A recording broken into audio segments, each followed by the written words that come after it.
जब भी किसी के घर में संतान पैदा होती है तो वो उसको देखकर बड़े खुश होते हैं, उत्सव मनाए जाते हैं।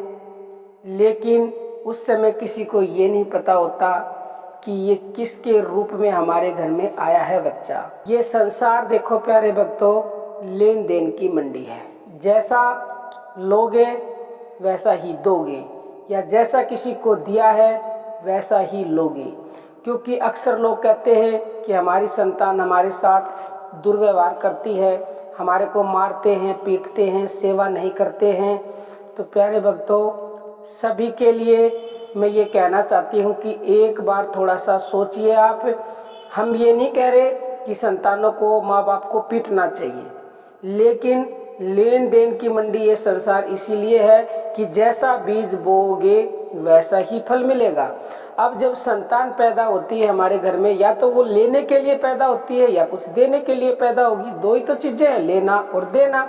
हमारे कर्मों के अनुसार ही, जैसे हमने कर्म किए हैं, यानी जैसा बीज बोया है वैसा ही फल मिलेगा। अगर मान लो पहले नंबर का संकेत ये है कि कई बार आपने देखा होगा किसी के घर में संतान पैदा होती है और होते ही वो बच्चा बीमार बता दिया जाता है कि इसके ये अमुक बीमारी है, और हॉस्पिटल में ही उसके ऊपर लाखों करोड़ों कईयों पे तो रुपए लग जाते हैं और वो बच्चा अपना दम भी तोड़ देता है। मतलब रुपए खर्च करने के बाद भी वो बचता नहीं है। इसका कारण क्या है? इसका कारण ये है कि पहले के जन्मों में आपने उससे कर्ज लिया था, या उसके पैसे धोखे से आपने मार लिए हैं। किसी भी तरह से कर्ज लिया, आपने उसका लौटाया नहीं, इतना खर्चा आपने पहले उसका धोखे से झूठ बोल के करवाया हुआ है। तो इस जन्म में आपके घर में संतान के रूप में पैदा हुआ, क्योंकि वैसे तो आप देते नहीं उसको, और संतान के प्रति इतना मोह हो गया आपका, आपने जितना भी डॉक्टरों ने बताया, चाहे आपको कर्ज ही क्यों ना लेना पड़ा हो, आपने उसके ऊपर लगाए। और जिस दिन वो कर्ज पूरा हो गया, 1 दिन में, 2 दिन में, 10 दिन में, उसी दिन वो शरीर छोड़ देगा। और ये भी जरूरी नहीं कि हॉस्पिटल में ही, हो सकता है आपके घर में भी आ जाए, वो बड़ा भी हो जाए, वो हमेशा आपके पैसे ही खर्च करवाता रहेगा बीमारियों में, या ऐसे ही उड़ाता रहेगा, मतलब कोई काम नहीं करेगा, धंधा नहीं करेगा, और उसके बाद वो जिस दिन उसका कर्ज पूरा होगा उसी दिन वो आपको छोड़ देगा। ये तो था पहले नंबर का। दूसरे नंबर की संतान ऐसी होती है जो माता पिता के साथ मारपीट करती है, कोई काम धंधा भी नहीं करते हैं वो, उनको आवारा घूमना, मारपीट करना, अच्छा खाने को चाहिए।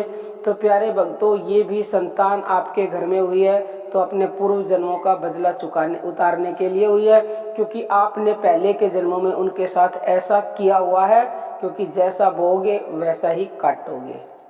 तीसरे नंबर का पुत्र होता है, संकेत है जो तीसरे नंबर का, वो है सेवा। जो संतान अपने माता पिता की सेवा करती है, तो ये समझ लीजिए आपने पिछले जन्मों में उनकी किसी ना किसी रूप में सेवा अवश्य ही की है, तभी वो आपके घर में पुत्र का जन्म लेके पैदा हुए हैं, या संतान के रूप में पैदा हुए, चाहे पुत्र हो चाहे पुत्री हो। और जितनी सेवा आपने उनकी की हुई है उतनी वो अवश्य ही करेंगे। हो सकता है कि आजीवन करें, क्योंकि आपने इतनी करी हुई है। हो सकता है कि कई संतान ऐसी होती हैं 10 साल सेवा कर दी, फिर कहते हैं अब शादी होगी तो बहू ने इसको बिगाड़ दिया। भाई, बहू बिगाड़ने वाली नहीं है, आपका प्रारब्ध ही यहीं तक था, वो तो बहाना बना है बहू का, लेकिन उसकी सेवा का आपके जीवन में इतना ही समय था, वो पूरा हो गया तो जब फिर खत्म हो गया, चाहे नाम किसी का भी ले लो, क्योंकि बहाने बगैर तो कुछ होता ही नहीं है। हाँ, उसके बाद चाहे तो वो अपनी बहू को लेके अलग रहने लग जाएगा, या फिर वो अपना जीवन छोड़ दे, मतलब आपके साथ नहीं रहेगा।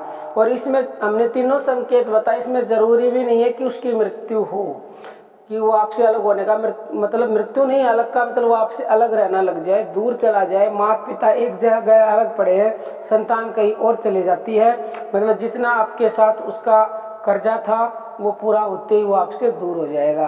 तो प्यारे भक्तों, हम आपसे यही प्रार्थना करते हैं कि आप कोशिश करें किसी भी तरह से किसी भी इंसान का दिल ना दुखे, क्योंकि अगर किसी का दिल दुखाओगे तो ये निश्चित कि आपका भी दिल अवश्य ही दुखेगा, चाहे इस जन्म में दुखे चाहे वो अगले जन्म में दुखे। ना ही किसी को धोखे से सताना है, ना ही किसी से कर्जा लेना है, क्योंकि किसी को झूठ बोल के और किसी को सता के, किसी की आत्मा को दुख दे के आपने पैसा ले लिया और आप अरबपति भी बन गए, तो तैयार रहिएगा, आपको वो चुकाना है सूद समेत। ऐसे ही नहीं, सूद समेत चुकाना पड़ेगा। तो ज़्यादा से ज़्यादा सेवा करेंगे तो आपको भी सेवा ही मिलेगी, यानी सेवा के बदले तो मेवा मिलती ही है।